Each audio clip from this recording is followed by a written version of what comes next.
Hello and welcome to OverShadow ShadowCast with your host Thomas Anderson, Abigail Wood. Hi everybody. Do you have a catchphrase this week? No. We'll just move on past the catchphrase. So what have you been doing this week? I got to play a sniper mission with you. Snipe mission with you. No, it wasn't Snipe Mission. Come on, you know what they're called. Snipe multiplayer. Yes. It's not mission. You don't use the word mission. Snipe multiplayer map. Snipe multiplayer. Yes. In Halo. Well, not snipe, snipers. Sniper multiplayer Custom Halo. game. Multiplayer. Do you just want to tell everybody what happened? I think I might need. We just played some. You obliterated me in the sniper multiplayer in Halo. Yeah, that's perfect. That's exactly what happened. Yeah. So you were very mean. I wasn't mean. You told me that if you aimed at me and if I started jumping, you wouldn't be able to hit me. And then I was doing that, and you still hit me. You lied. I said it would make it harder to hit you, but you were trying to run across a beam for about 100 meters, right? I mean, the simple fact of the matter is, once I've looked at you for jumping for a few times, if you're jumping in a pattern, I just have to wait for you to land. It's also the fact you couldn't go from left to right, so you were limited in how you could evade me. Evade me. So I was able to just wait until you were in position, because I had so much time. And I fell off the ledge a few times. It was a massive map you chose. I don't know why you chose that map. Because we hadn't played it before, and I don't remember ever playing it when I played the game originally. It was massive. It had these 4 beams in the middle. Like up in the air. Yeah, and if you fell off one, you died, because you couldn't land anywhere. I think I fell off one and I survived. I think we both fell off of the sort of cliff on the right-hand side and slid down it. So we both survived at least. But we didn't fall off the big beams down, straight down. I got a good few shots in where you didn't see me and I was able to get you. No, you did really, really well. What really annoyed me was the fact that I did shoot you, but I missed.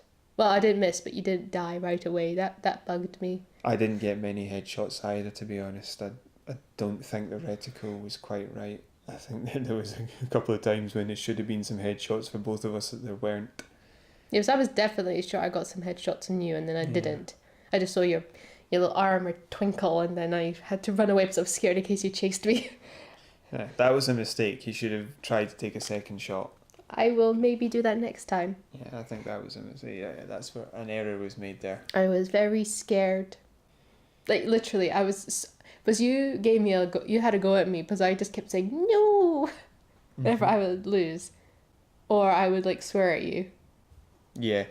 And so this time, like, literally, I was just, like, silent. I was just like...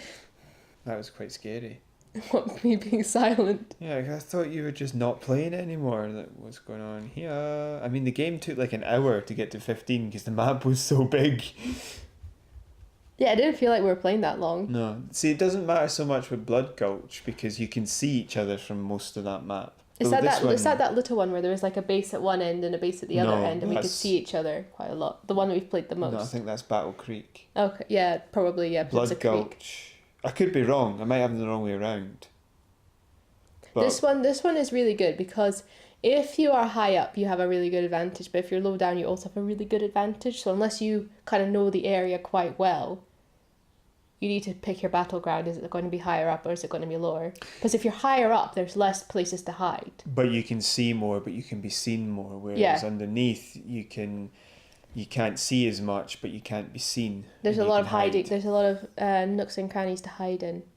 But the difficulty for it was the fact that it was shaped like a figure 8, and you couldn't see everything that wasn't the lines of the 8 was big mountains, so you couldn't see.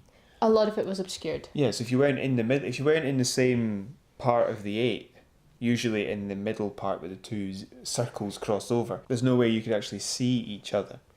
Yeah. So far I think the best map that we've had has been Blood Gulch, because while it's enormous, which is good for sniper shots that are quite good, you like to have that when you're doing snipers, you like that. Oh, I see you from the other side of the map. But you can actually see each other. It's sort of like a straight line. Yeah. Almost like a shooting gallery, you can see each other from it. So while there's a few places for cover, It's not like this figure eight where you just have to happen to be in the same place as each other before you can do anything. Mm-hmm. But I genuinely think that Blood Gulch is like a third of the size of that map we were on. Yeah. That map was enormous. It was challenging because I just kept, because kept thinking I could hear the warthog run around, and you said, I'm not in it. I was like, why do I hear it? I think it's just like a psychological thing. I just think you're in it and you're just going to run me over. Which I did at one point, but no, I think it's because those teleporter green doors have that weird noise. Yeah. And I think that's what you were hearing. I think you were hearing that noise. Yeah. And because you kept saying, why does this keep getting louder and quieter? Because you were running away and back again. Yeah. Yeah, that makes a lot more sense. But it was a lot of fun, but very intense. Like that, I was like shaking throughout most of that. I was like, I don't want. And then I thought I was going to shoot you, and I ended up throwing a grenade at you, which was a mistake. If I'd shot you, I would have gotten you for that one. Yeah, and then all I felt was a grenade bounce off me, and I thought, okay, wait a minute. I was very annoyed at myself for that. And then I killed you at the end, the last kill of the game. I stuck you. Yes. Yeah. But hopefully we'll get a chance at some point soon to record one of these games, you know, when you're of high enough caliber to challenge the glorious me. Yeah.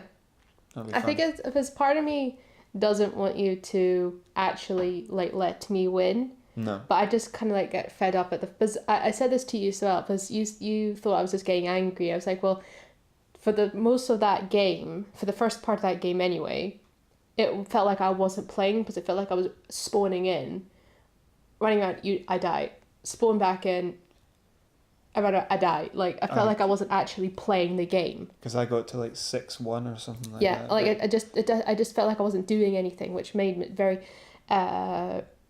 boring and monotonous. You finished 15-6, right? Because you had a good wee spell in the middle. Yeah. Yeah.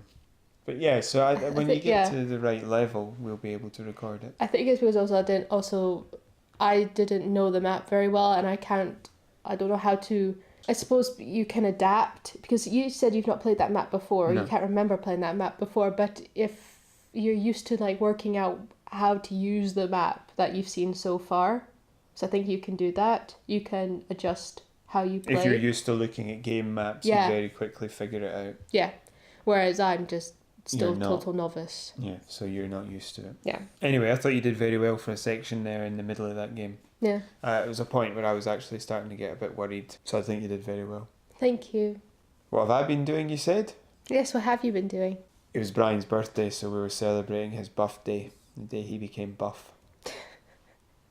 Which just happens to coincide with the day he was born. Yeah, it's a weird coincidence that he came out with a 6-pack. Okay. It's creepy. What games have you been playing? Have you been playing anything? Because of that, no, not with any great degree of fidelity. Okay, well then shall we move on to the news? No, we won't. We're going to move on to... Last week, I gave out my Crackdown review. Yes. Now, that was read out, and I had writened it. You had wrote it down yourself. I had wrote it. I had writened it. And you weren't really able to ask questions because just listening to me speak you need some time to digest. But I wanted the first one to be a bit of a surprise. But now that I've done it and you've had a chance to read it, you have some questions. Now, because of my unique brain, I sometimes have trouble reading things properly, so I just wanted to double check. Does this actually have multiplayer, or did I misread and you say this would be a good thing to include in a multiplayer world? Right, so what type of multiplayer are you talking about? Are you talking about cooperative, couch co-op, split screen? Or are we talking about competitive? What are we talking about? The first one. Co-op? Yes. Yes, it does. I don't know if it's couch, it might just be online. Okay. I don't know if it does split screen. It actually also does have a competitive multiplayer, but that opens in a different application. It's called Wrecking Zone, and I don't recommend it. I don't recommend Wrecking Zone. I suggest that you stay far away from that because it just doesn't really work very well. It doesn't play to the strengths of the game. Okay.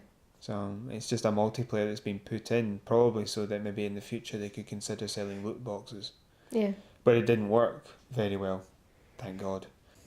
You also said that you enjoyed the fact that it felt like a bit more inclusive, that it had different characters in it that can represent different people. Different agents. Different agents, sorry. Aye. Yes, well, different characters, yeah, that's what I meant. Do you think they should have included more of a variety of agents? No, like male and female, like Scottish, or... I think a greater variation would have been lovely, and I don't think it would have been that difficult to do. But there would have become a point in which you were just scanning through thousands of different possibilities. Yeah, so you don't want it to become too much like say, The Sims or anything like that. I think it was like 18 or 21 or something like that. Yeah. Because you start off with 6 and you find 15 more or 12 more or something like that. So I think that 21, 18... maybe a few more, maybe 25 would have been enough. Right. But I think also part of the problem is that some of the characters aren't found till later on in the game. Yeah. Because you actually have to find some of them. Okay. And I just think that was maybe not great, because then if you're waiting for the German character or the Brazilian woman or the African guy, then you're waiting quite a long time. Yeah. Because it's very... You basically sometimes... you won't find them until later on. Okay. Just because of I just... maybe there was another way for them to do it. Maybe keep finding the agents just for the first few hours of the game or afterwards. But because something that I did want to pull up there, you said that I believe you said that if you choose a certain agent, it doesn't affect your gameplay. Like, it doesn't affect the story of the gameplay. It doesn't affect the story of the game, but it does affect some of the aspects of the gameplay, just because the different agents have different characteristics in their bios, and those do affect the game because they have different orb generation rates, orb collection rates, and the orbs increase your skill level. Yeah, because you said there's 2 orbs, a green orb and a blue orb, yeah. Well, no, those are the orbs that you find. The orbs that you just earn from combat, from doing things, are different. Right. Maybe I should have explained that a bit better. No, it's probably me, because I need to read over it a fair few times to be able to actually intake all the information. Okay. Well, I don't have a good memory. You find orbs dotted around, hidden, basically. Yeah. But you also, so for example, when it comes to firearms, if you shoot an enemy, you get some orbs on firearm skill from the enemy. Yeah. If you blow them up, you get some explosives. If you run them over, you get some driving. Yeah. I just find it funny because, like, whenever everybody says orb, I'm just imagining, like, a ghosty orb.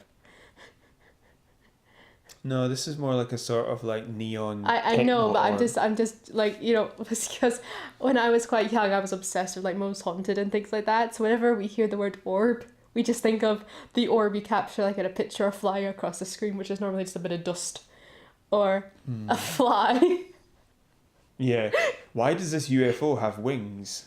What is this UFO? Make a buzzing noise that looks a lot like a wasp. No, they're more like neon techno orbs. Yeah. So you can see them, basically. No, yeah, I get that, but I was just saying. There's one skill you don't level up by doing something. So in melee you can punch, and firearms you shoot and explosives you shoot too, and then drivey you drivey and run stuff over or do races. But when it comes to the acrobatics, they don't give you any orbs just for jumping, because a good example of when that goes wrong is Morrowind. Okay. Because Morrowind, I used to play that game, and I'd just bash the spacebar everywhere I went for the first 6 hours, and you'd end up maximising your acrobatic skill. It's just like where just like on the screen you just end up like doing like a forward flip or like a forward roll or something. No, you just that. jump the whole time. Oh, the just jumping. But then what would happen is, because in jumping in the Oblivion and in Morrowind really had a massive effect. Your acrobatic skill really changed it. I mean, I'm pretty certain that in Oblivion you could earn a high enough jumping skill to jump over buildings. That's really too much, because that's supposed to be a sort of realistic sort of experience. I know it's fantasy, but you're not really supposed to be wearing heavy plate armour and jumping 60 feet in the air. Yeah. So they would have ended up with that. I mean, in this Crackdown you are supposed to jump 60 feet in the air, but it would have been too easy to level up because jumping's the most fun. So what they did instead was dart agility orbs around, which were difficult to get to. So you had to jump to get to them, but it wasn't rewarding you for every tiny little jump. Yeah. And I quite liked that approach. So yes, you're correct in that you find orbs around the place, but a lot of the other types of orbs... I mean, the secret orbs gives you orbs for all of your skills, but when it comes to 4 of the 5 skills, you just get orbs from doing. And the different characters have different bonuses to their orb collection. Okay. So they get like plus... I think my character was plus 10% melee orbs, plus 10% firearm orbs. Okay. So it does affect it in some way, because I was going to say that if it doesn't affect your gameplay, then what's the point in having different agents? Why not just make one generic agent and then you can customize it? Well, they could have done that, but I actually prefer this because what it was saying is instead of just make your own character, it was we're going to go out of our way to make as many as possible. Okay, so it's showing that they're trying to be inclusive. I think that was better. It also gave those interesting wee backstories that you could read. Okay. And I quite liked those. And I think it's a bit better. Mm-hmm. Yeah, so you're supposed to do, if you're trying to max out all your skills, which I did, is jump between some characters to get the extra bonus rates. But I didn't do that because I was having too much fun playing with Chapman. Yeah. That's really all I wanted to ask about that, because, yeah, it seems like, but you said that if they spent a little bit more time on it, it probably would have been a lot better, because you found it a bit disappointing in certain aspects of it, sounds like, from the review. The real disappointment for me was that they had some really great enemy characters in there, even some great agency characters, and they didn't do anything with it.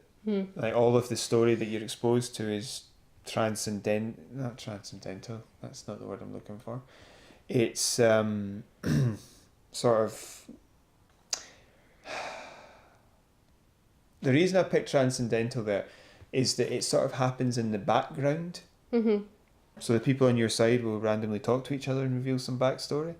And there's other collectibles you can get which reveal some backstory, but they don't really put any deliberate effort into it.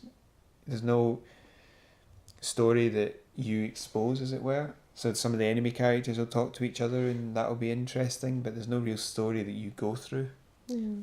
It's sort of a bit like if you took Saints Row 3 or 4 and took the story out. I don't know why you would do that. So for me, it's a shame that they had such nice, good characters and didn't bother to use them properly. Mm-hmm. Make worse characters if you're going to do that. Yeah. Well, that's all I had to really ask about that. Okay. Look, it was a good review. I enjoyed it. Thank you. Very informative. Should we move on to the news? Yes, we shall. We're not moving on to the noose. You maniac woman. So first story we have for you today is regarding loot boxes. It's the fight back has begun against Josh Hawley's new bill in the US Senate. The one regarding protecting children from harmful pay-to-win and microtransactions. Gambling, basically. Yeah. In video games. Now, this fight back is being led by the Entertainment Software Association, and this was set up, I think it was 99, and it's basically all the major video game companies and a lot of the minor ones are all in there. Yeah. Or a lot of the major ones and all the minor ones, and they lobby the US government. So they were able to shut down some of the anti-loot box laws that were coming up in Hawaii's Senate. So now they're taking the fight to the federal government. Now that's going to be a harder fight for them because it's the federal government. But they're the people leading that fight on behalf of the video games, this private interest lobby group. Mm-hmm. Personally, I don't think lobby groups or lobbyists should be allowed, but whatever. They have been quite successful in the past, but they've never faced this level of opposition. Like, where entire countries have come out and said, no, we're ignoring you now. They've been it's the same argument they've made in the past, and they're utilising it again, which is what they do is they say to the US Senate hearings, the Senate committees, that look at the example of all these other countries that have decided that loot boxes are not gambling. And so they listed a whole load of countries which included, like the UK, Germany, Ireland, Sweden. Sorry, not Sweden. That's the later part of the story. They list all these countries like the UK, Germany, Ireland, and all the rest of it. Yeah. But they conveniently miss out certain other countries. So they never mention Belgium, for example, or the Netherlands because they've banned them. And they don't mention Australia because Australia has decided it is gambling. Okay.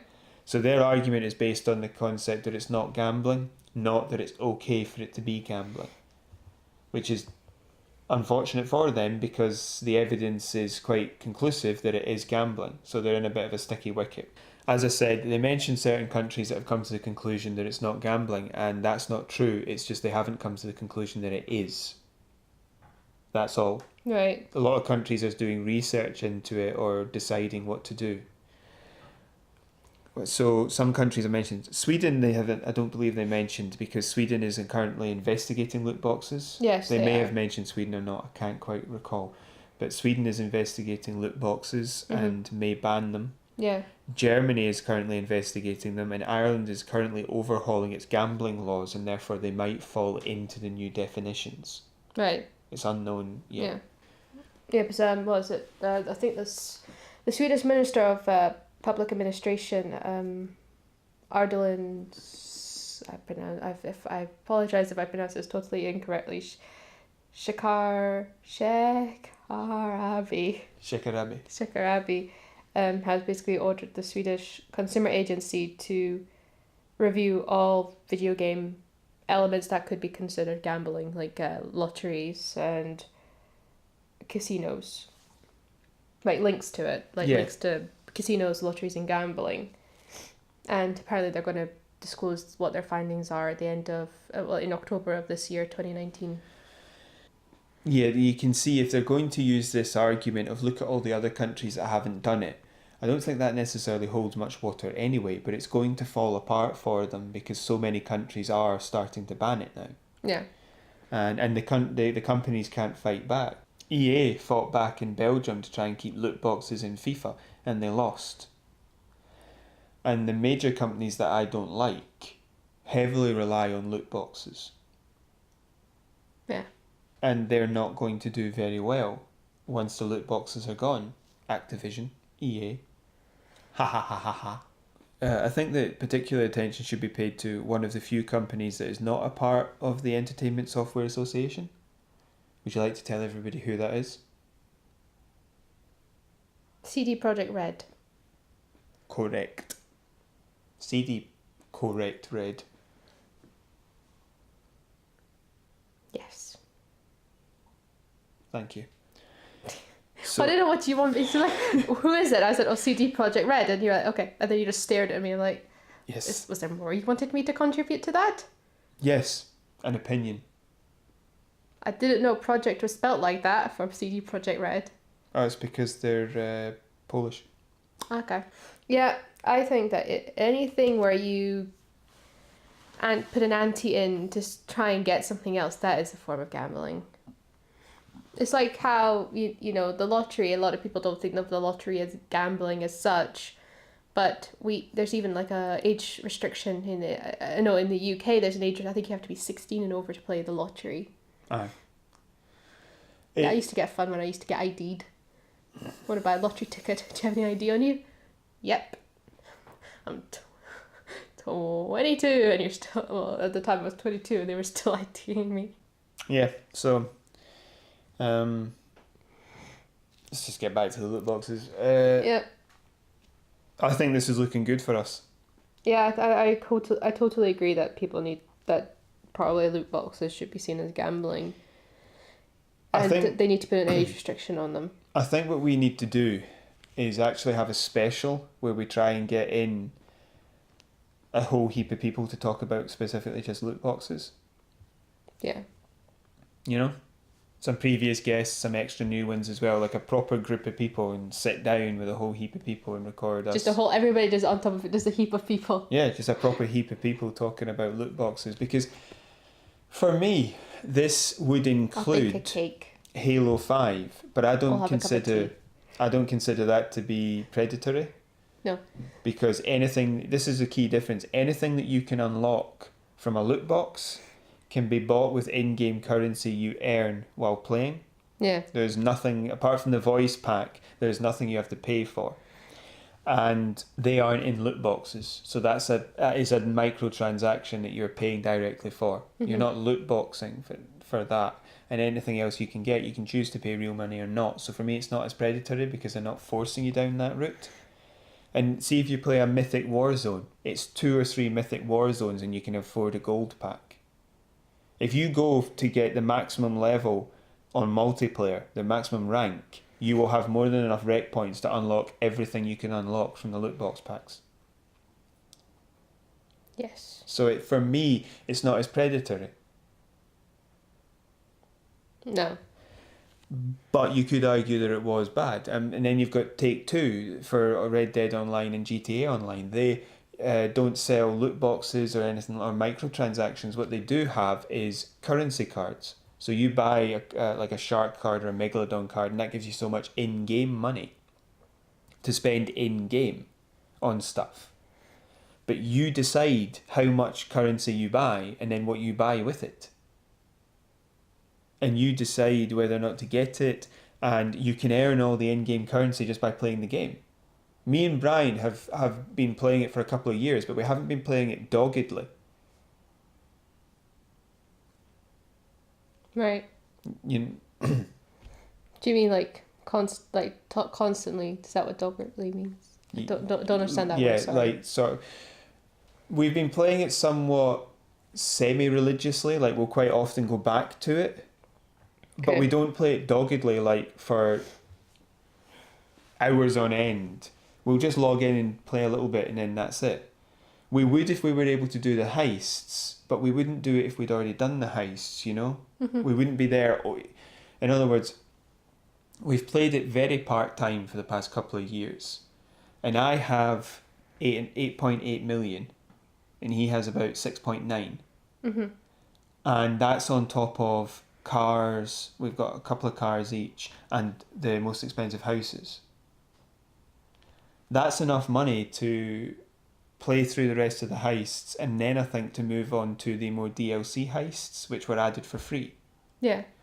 That's different for me. You know, that if you can play the game reasonably and make the money, you don't have to buy the card. Or in the case of Halo, you don't have to pay for the loot box. So for me, that's not quite the same.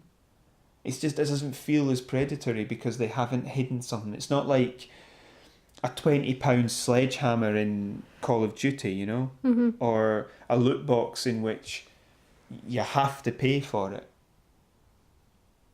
Right. Yeah. You remember the loot boxes in Galaxy of Heroes? It would take you like months to earn enough crystals to buy a loot box. Yes. In Halo, it's not. It's like half an hour to an hour. Mm-hmm. So one last little question I've got just around that story of one question for you is, when it comes to microtransactions, you know what a microtransaction is? It's where you pay for something in the game. Right. So it's not always a small thing. Sometimes it can be like, Yeah, especially if it's an Activision game, it's like £500. But it's inside the game. Yes. It's supposed to be called a microtransaction because it's supposed to be small, or at least smaller than the price of the game. Yeah. But that doesn't work with EA, where you spend 10 grand on yes. FIFA Ultimate Team packs. And Calm down. In the microtransaction field. Okay. Sphere and field. You've got normal DLC, you've got loot boxes and pay to win mechanics. Well, you've actually got loot boxes in normal DLC and then occasionally pay to win stuff. Right. I suppose a microtransaction could be like a sort of cosmetic thing. I find that loot boxes prey on people more than anything else. Mm-hmm. Because it doesn't matter if it's normal DLC, microtransaction, pay to win, you know what you're buying. You know that is what you're buying. Okay. Loot boxes, I believe that is sometimes like a random thing. Yes, that is a random thing. So therefore it's a form of gambling because you're paying for something you don't know what you're getting. And it might be, I don't think it's ever nothing. No. No, it is sometimes nothing. No, it's not. No, yeah. I've never heard of that. Right. Well, it's effectively a tumble, like a lucky dip. You are giving money. You're putting your hand in, and you don't know what you're getting. You know that there's something good in there, but you don't know if you don't know if you get that. Because they don't really often tell you the chances. And speaking with somebody who used to spend quite a bit of money on lucky dips and tombolas and stuff like that when I was young. Yeah, you were. Yeah. Heroin addict. I've got an issue. I find that preying on people, especially if it's a kid. Well, for me, just if I can help you in any way, is that the loot boxes for me, they're quite predatory a lot of times because they're so addictive, and they, like Call of Duty World at War 2, where your loot box opening was in front of everybody else so they could get jealous. Yeah. That's disgusting. Yeah. There's pay to win, which I don't think is acceptable either, where they keep the best weapons and stuff for microtransactions. People out of sheer desperation can buy that, and I don't think that's right. Yeah. You should be able to win the game without it. You shouldn't have to be a god, right? Mm-hmm. Even Sekiro, which is one of the most difficult games ever made, if you keep at it, you'll eventually win. That's not the same with pay-to-win mechanics. Yeah. Or even if it is, they massively increase the speed at which you win, and that's just unfair. Yeah. On the other hand, you have got microtransactions of a cosmetic nature, which as long as the price is reasonable and people know that it's not necessary, they can enjoy that. Mm-hmm. I'm not necessarily okay with that, but I can see some argument for it. And then you've got normal DLC. Things like the Fallout DLC, like Nuka-Cola World of Far Harbor, or the Witcher's DLCs. They're CD Projekt Red's DLCs are probably the best example of this because they're full, proper blown DLCs. Mm-hmm. And when you buy your game, you're getting a full game. Okay. Cool. So I'm kind of okay with here's some money, here's a thing. Yeah, I'm okay with that. That becomes a value for money question. But when it comes to pay to win mechanics, I find that unacceptable. And when it comes to loot boxes, I find it a little disgusting. Yeah. Can we move on now? Okay. So Epic Games, this is the next story we have for you. Epic Games are having their first massive sale and it has backfired. This is on the Epic Games Store. Yep. Several developers have pulled their games from the shop while it is happening, most notably Vampire the Masquerade Bloodlines 2. The reason that's most notable isn't because it's the biggest, because it's believed to be the first one that did it, and it's on pre-order. Okay. Now, there were several reasons for this, the biggest one being that developers don't want their unreleased games, in the case of Vampire Masquerade Bloodlines 2, to be discounted because it suggests that they aren't worth the full price. Yeah. There's also a question, did the developers know this was happening? The communication between developers and Epic on this seems to be a little bit lax because a lot of the developers are behaving as if they didn't know what was happening or had very short notice, because a lot of strange decisions are being made, like games being pulled after the sale starts.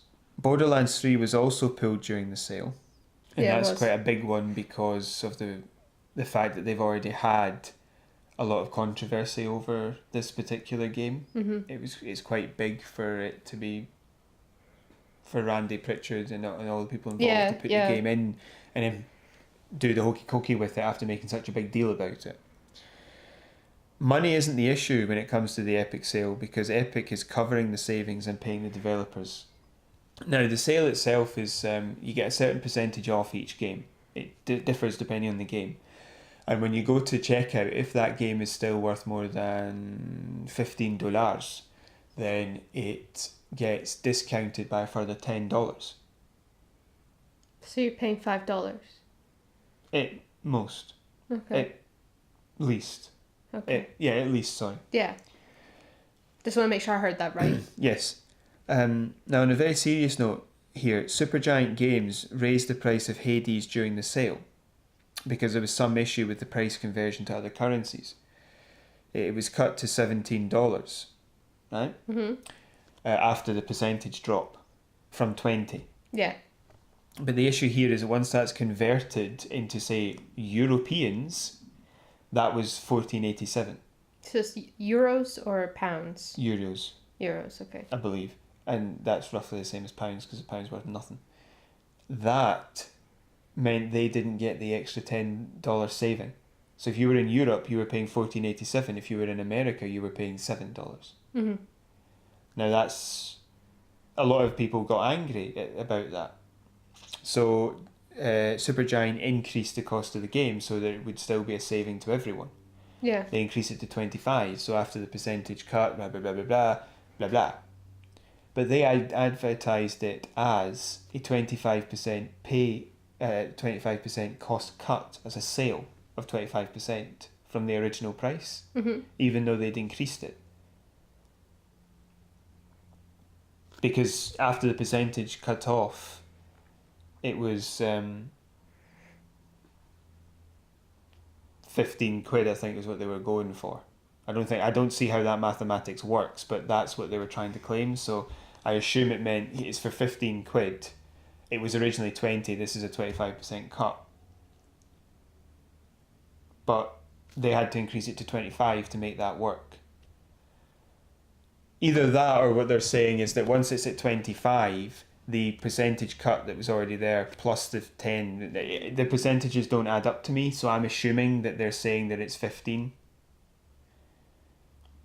Okay. I just don't see how 20 quid becoming 17, if you have that percentage, which would have been about 15, and apply it to 25, that's not a 25% saving on 20. You've broken my brain. In other words, that's the point. It doesn't make any sense just looking at the pure numbers. So they must have done something, right? Yeah.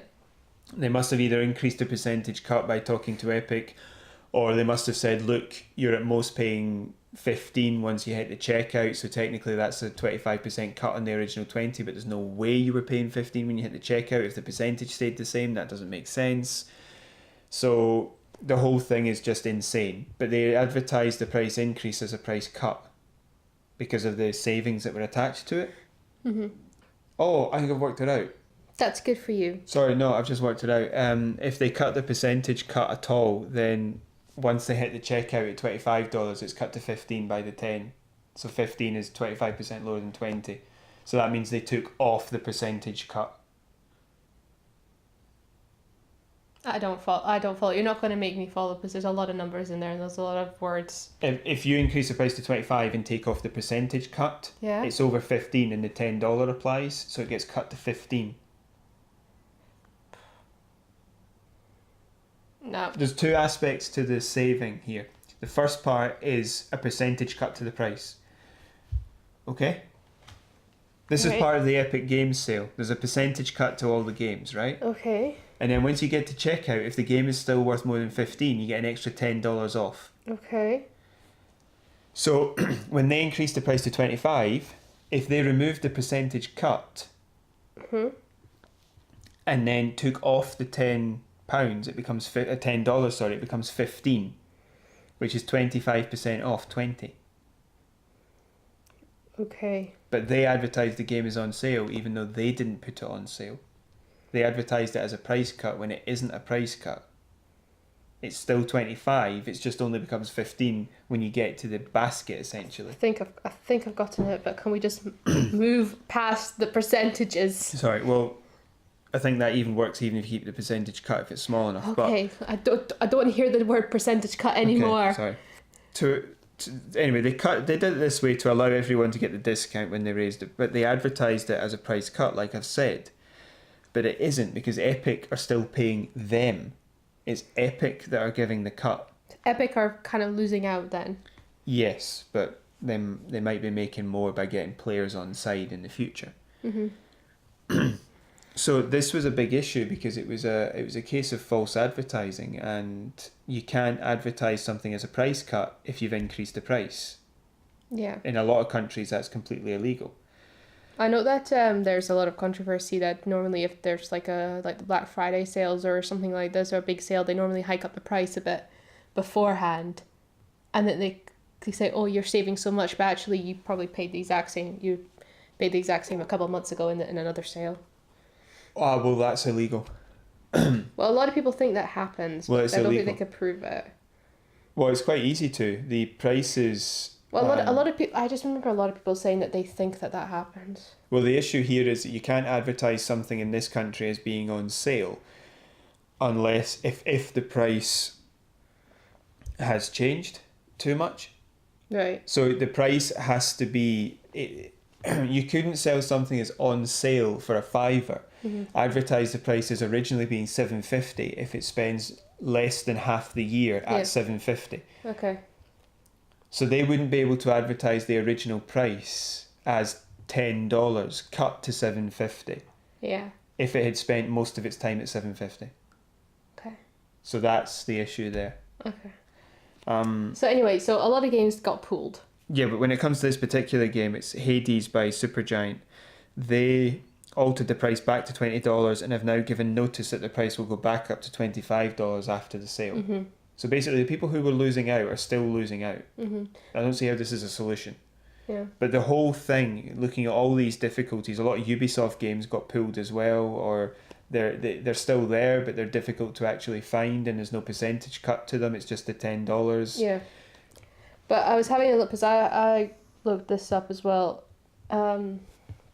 Basically, I think, is it 2K that make Borderlands games? No, it's Gearbox that make it, and it was published by Right. Take-Two. I think 2K have said that anybody that bought the games while they were on sale, shall we say? The same for Masquerade Bloodlines. All the are being honoured. Yeah, they're all being honoured. I did see somebody said that Borderlands 3 has now been put back up for sale. However, I went on the website this morning and it says just coming soon. Yes. There's no place to buy now. Yeah. As I said, part of the difficulty is if your game isn't even out yet and you're cutting the price, that looks really bad. It's in the gaming industry, it's not done. So because I can kind of understand from a sales point of view why you do that. But it does suggest that the game isn't worth the full price. It's why they don't normally do it. Okay, maybe this is just me coming from a non-gaming background, but that doesn't tell me that. That just tells me that they're trying to entice more people to buy it now. But that's the point, isn't it? The game's not even been out yet. So how has it got a standard price? So how are you giving anything off? All you've done is cut the price. It's not the same thing. It says that nobody's buying it. If you're meeting all your targets, you don't cut the price. Because like from just to try and explain it a little bit more, it's like if say a new console's coming out or something like that, they normally, I think, sometimes do a deal when it's just been released. Do they not? Yes, they do, but the issue there is that the console is still new. Because I thought the whole point was trying to entice people to buy something that they may not have bought before because it would be too expensive. So yes, you're taking a cut on how much it would have been, but you're actually increasing your sales. So you might actually make a profit. Yes, I know that, but that's not the point. It's the message it sends to people that your game is in trouble. Okay. That it's not doing very well. Like, I know they did that with Fallout 76. After it was released, they dropped the price quite a bit because there were so many problems with it. Exactly. But that was after. I mean, the PlayStation 3 originally released for like 500 quid, and then eventually they cut it to 300 or something like that because people weren't buying it. Okay. I did not know the that. Xbox, on the other hand, came out at the 200-300 mark. Yeah. But the point is, when it comes to games always devalue in price the older they get, because the gameplay mechanics are older, the graphics are older, all that sort of stuff. Yeah.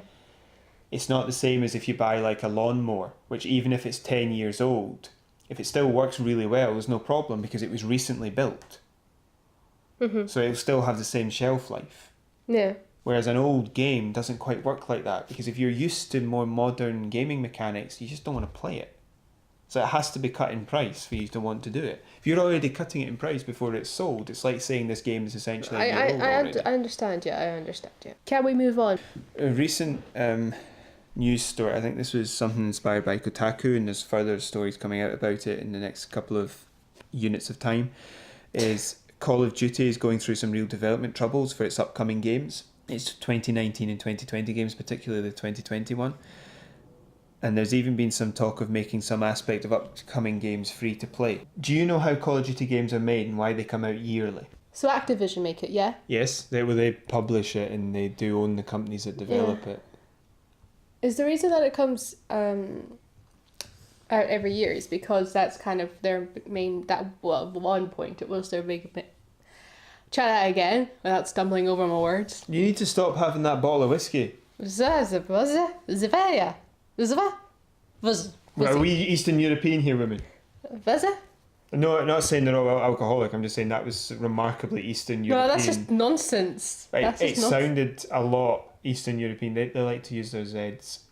Flubbidoop. Now you've just become an enormous racist. Come on, you racist. Wait, come on, racist. Tell me what's happening. Okay, so Activision make it, yeah? Yes. Okay, so is the reason that they make it yearly, one comes out a yearly, because at one point they were their biggest money maker, and they kind of One comes out a yearly. One comes out yearly, yes. One comes out yearly. One Okay. comes out yearly is because at one point they were the big money makers. Everybody was playing COD at some point. No, the reason it comes out is because that's their big IP, and it might be their only IP. Intellectual property. Oh, right, because Activision Blizzard was a merger of two companies, wasn't Yeah, it? but their biggest IP is Call of Duty, and Yeah. I just don't think that the other stuff's anywhere near it. Yeah, they always put all their eggs in one basket. And when kind it of comes thing. to Activision, it's their only IP. 'Cause it's it's the Blizzard component that has the rest. I wasn't. Can I be completely honest? Like, total not into gaming at all. At one point in my life, everybody was talking about Call of Duty for like a few years. Yes. And then all of a sudden, nobody was talking about it before. I genuinely thought they had stopped making it. That's because you're an idiot. Yeah, but for somebody who's not in the gaming community, they thought they had stopped making it. I thought they had stopped making it. No, they just became much less popular around about I think it hit its height around about, I think it would have been World at War, Modern Warfare 2, maybe Black Ops, and then after that the popularity waned a little. Yeah. I think one of the reasons they lost popularity at that point was because it was sort of a generational shift. From people who wanted to have a good single player story and some multiplayer that worked very well to the more modern next generation, which was give me the multiplayer so that I can make fun of other people and then buy a loot box. Yeah. It just sort of moved. And I think that was when it lost a lot of its popularity. Okay. They do make them... Now, that's a question of why they make them every year, but how do they make them every year? Are you asking me? Yes, that's what the original question was. Or at least it should have been. How are they able to make them every year? Is there only IP? No. It's because they have 3 different development companies that they own who Of make course, them. yeah. So they do it in a cycle. Was Bungie associated with Activision Blizzard? Yes, but that was Destiny. Okay. Trying to remember who else. I can just tell you. Bioware? No, that's EA. Oh, let's play this game. Let's see if I can remember. I can't remember. Activision have a 3-year cycle for Call of Duty for each company that makes one. So they have Sledgehammer, Treyarch and Infinity Ward. Right. So they produce one, take 3 years to make one, and so they release one, say, in 2012, the next company does 2013, the next one does 2014, they do 2015. Yeah. So that's how they make that work. But the issue that they've had, particularly with the 2020 release, is that they've had to draft, it's got a single player in it, and they've had to draft in, I think it's Infinity Ward, who just made Black Ops 4, into helping make the next one for 2020, next year's one, not this year's one. And so they will only get 2 years to make the next one they make. Because they released the 2018 one, so the next one's 2021, right? Mm-hmm. So if they help make it during 2019, they've only got 2020 and 21 to make the next one. And the companies that were originally making the previous game are now making the multiplayer by itself. They're not making the single player anymore. So that's a bit of an issue for them because it's disrupted their 3-year cycle. Yeah. And the disruption to their 3-year cycle like that could cause a large problem further down the line that they might not be able to fix. They might have to take a year out, which would be disastrous for them. But they also need these games to be huge successes because it's their only IP. Mm-hmm. The biggest publisher, and they've only got one IP. It's a bit insane. But they've had problems with the 2019 one as well, which is Modern Warfare 4, which they'll probably ruin. Because they're debating whether or not to make aspects like we mentioned free to play. Right.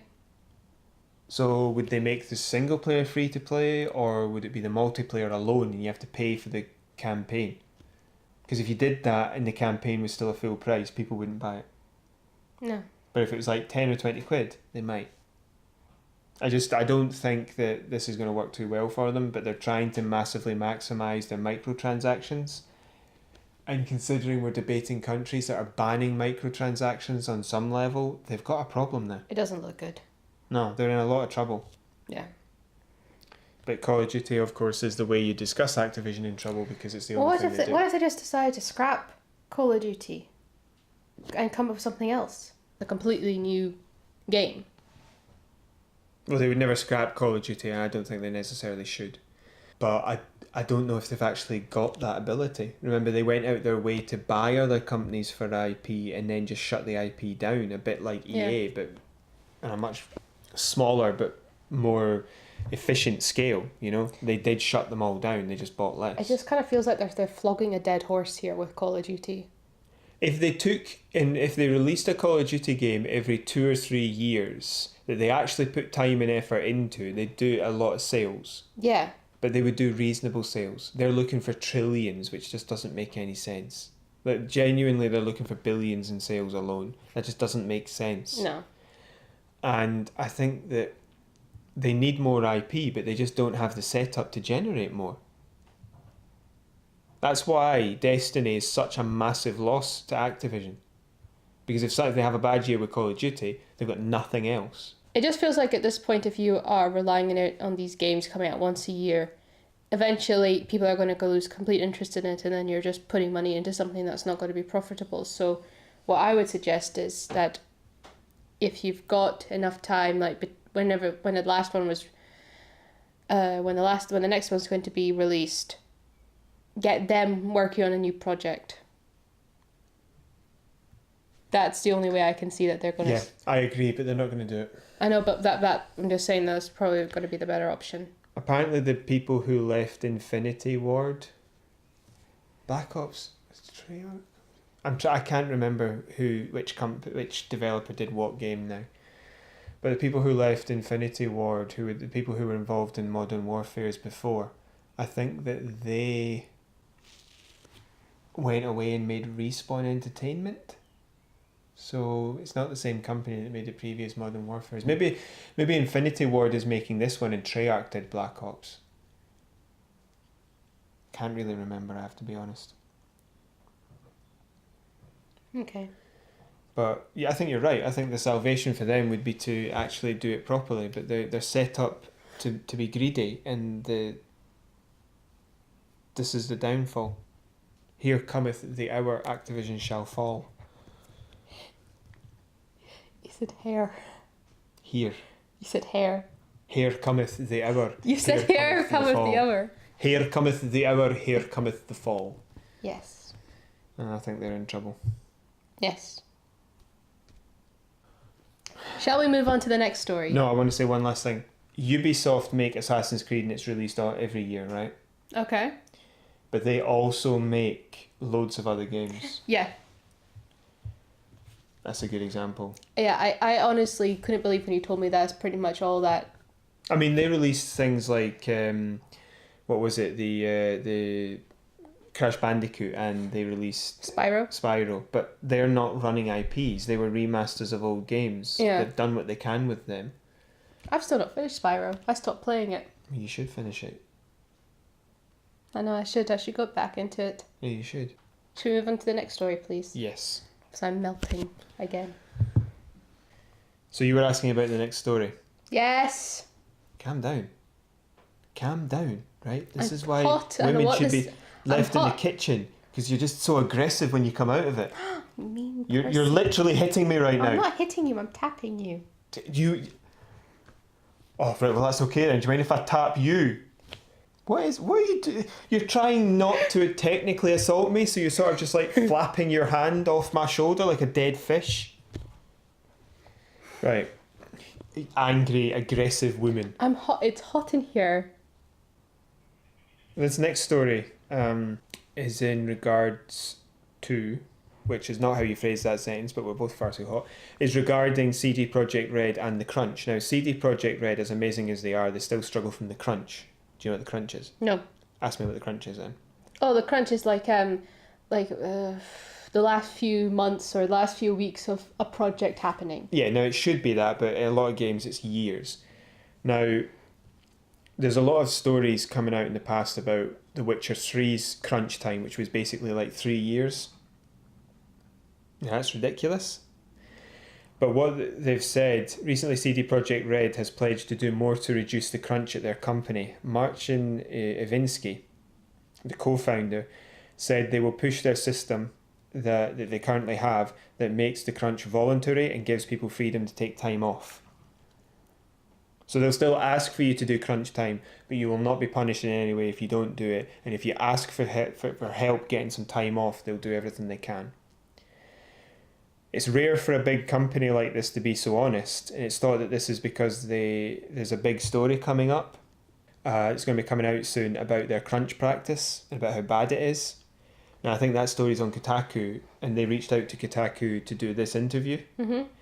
But it is still really great that they're being that proactive, that they know what they're doing isn't good, and they're coming out and saying that they did it and that they're trying to fix it. Whereas if you look at something like EA and Bioware with Anthem, they're still trying to pretend that reality isn't real. Oh, it's an early access for the 17th year. Whereas with this company, they've actually said, yeah, it's not good enough, we need to do better. So, as amazing as CD Projekt Red is, they still have problems and they're trying to deal with it. Yeah.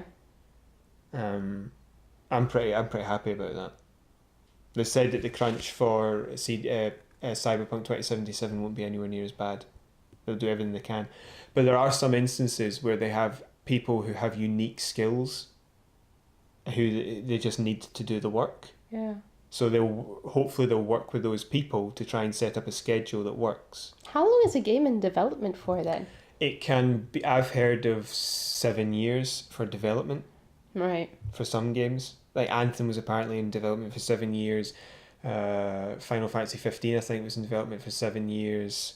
I never thought it was that long. Well, some games are only 3 or 4, but a lot of them are 7. Yeah. I'm very happy that they're being that proactive and honest. Yeah. That's good to have some honesty. Mm-hmm. Last story? Yes, please. Now this last story is a little bit of... the last story, that was the good story, right? This is a bit of a sort of like what is happening here story, but it's from an unconfirmed leak from Bioware in regards to Anthem. Yeah. Now, it's unconfirmed, but the source, from what I've seen and other opinions on the source, does seem to be particularly well informed, so it could be from inside Bioware. But we don't know yet, so take it with a pinch of salt, or a lot of salt, or just, like more than your average amount of salt, or your normal amount of salt. And But 5 tablespoons of salt. No, that's dangerous. For me, it would be a grain, because I try not to eat salt at all now. You need salt in your diet. Yeah, it's already in there. I'm not like sucking the salt out of the stuff that's already in there, it's just I'm not adding any extra. There has been, those packets of crisps that you get where you add the salt sachet? Yeah, I used to chucked love that those. in the bin. I've never used it. No, I don't use it. There's been unconfirmed Bioware leak that Anthem was to sell 6 million copies in 6 weeks. I think that part isn't the unconfirmed leak. I think that was already known. Okay. But so far has sold, and this might be the unconfirmed leak, or it might not, sold 3.7 million in however long it's been out. Now that's a little debatable because they're still saying that it's in early access. Mm-hmm.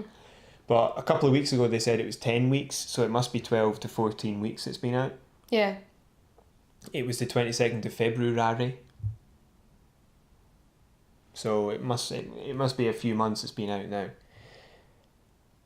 And in over double the time they've sold just over double the numbers. Sorry, just over half the numbers. 3.7 instead of 6. Mm-hmm. So that's not great. Now this is I think where the leak comes in. It's being added to EA Access for the PlayStation when the EA Access is on the PlayStation, right? Yeah. So when EA Access comes available on the PlayStation, that's when they're adding it. So if you've got EA Access, you can play it for now.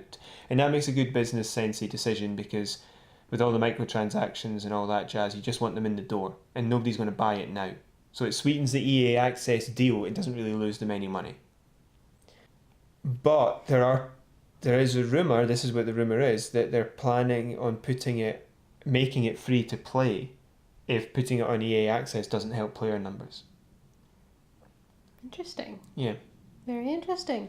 I wouldn't play it anyway, but No, you see the panic and desperation Yeah. if EA are making it free to play after releasing it, because the difficulty with making a game free to play after you've sold it is that it's difficult to actually explain that away to the people who bought it. How do you make that make sense? How do you reimburse them? You'd have to look at something like Star Wars The Old Republic, which did that. You the game was actually very cheap if you bought it, and if you bought it, you got free 6 months subscription. Yeah. So they could say, well, you've got a free subscription, and the subscription is this many pounds a month, so you were paying for the subscription, right? I mean, it's a bit. You can say to the players, you've not really been done. And if you've already been a subscriber, there's 3 tiers to that game. It's subscriber, free to play, and there's one in the middle where you've let your subscription lapse, but you do get certain benefits for having had it. So there's a permanent benefit to having paid. So you can get that.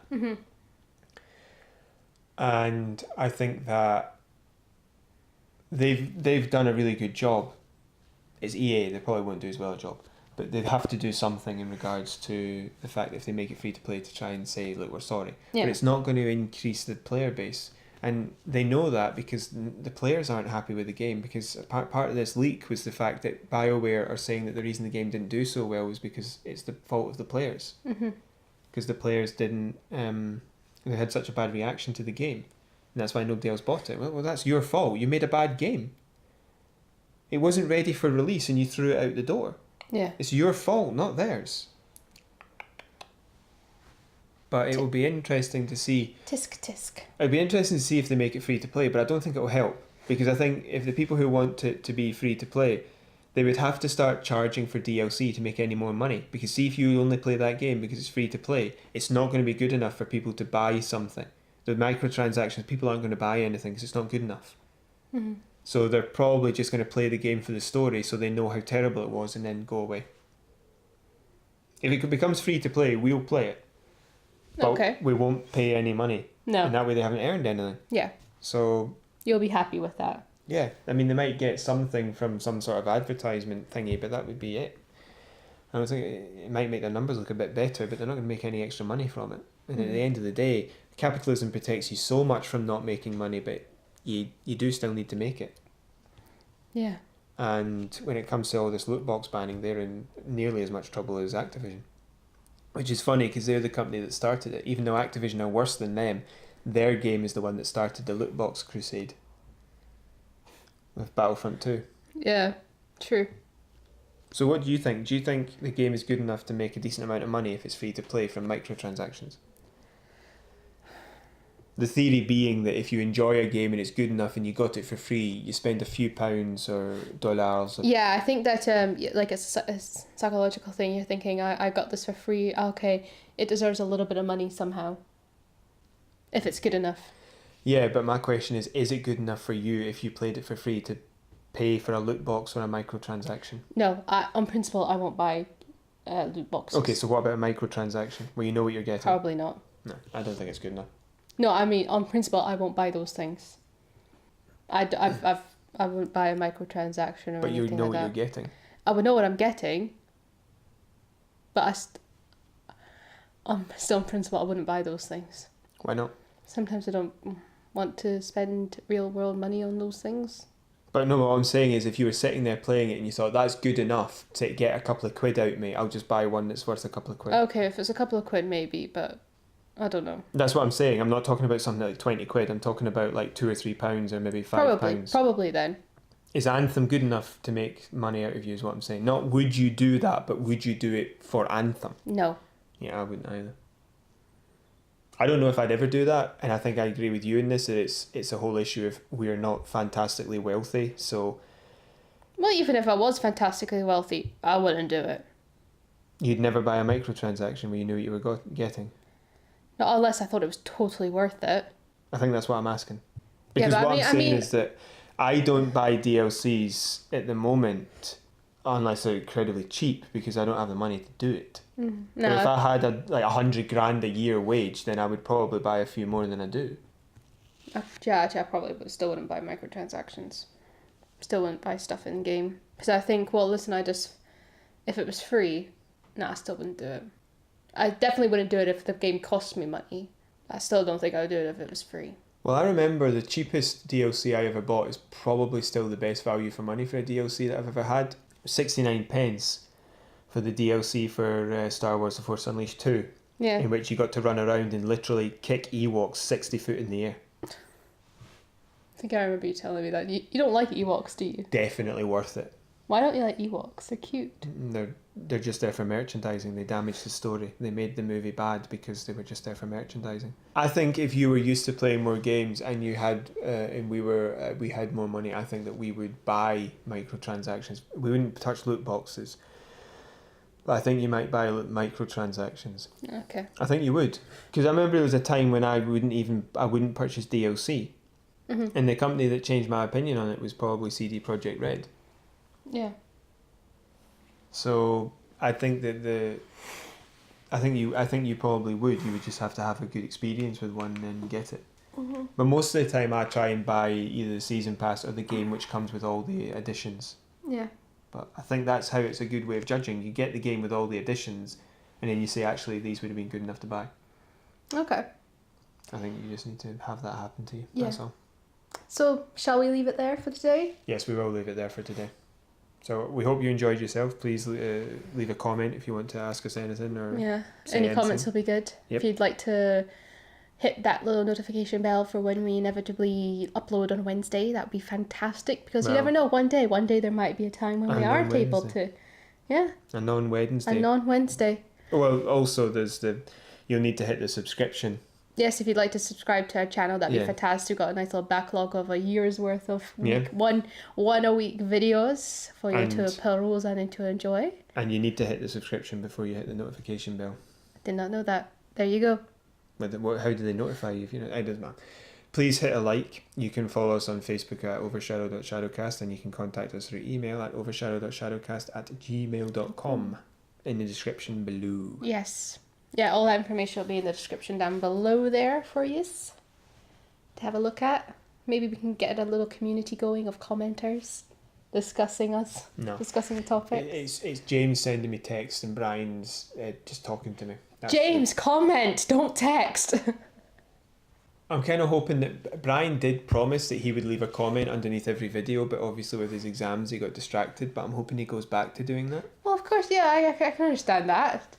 Education takes precedence over listening to two people, one who knows nothing about game and one who's obsessed with games, talk about games. Yeah, but my education's more important. Yeah, but my point is that we're so heavily reliant on him and James. But apparently there were 6 views to the last video, I think. That's the one good. Before. And I can't add the numbers in my head. Because me, you and James is 3. Brian couldn't watch it. So I know this there sounds are weird. Actually people who are listening to this. I hope you're enjoying it. Exactly. We're being stopped. I seriously hope. Yeah. If you'd like to share this with your friends and family and get them involved in whatever this is. Or you really hate it, share it with your enemies. Make their ears bleed. Juicy ear blood. Right, so we'll just go now, I think. Yes. Okay. So thank you for listening, everybody. We hope you enjoyed it, and we'll see you next week. Yes. Bye-bye. Bye.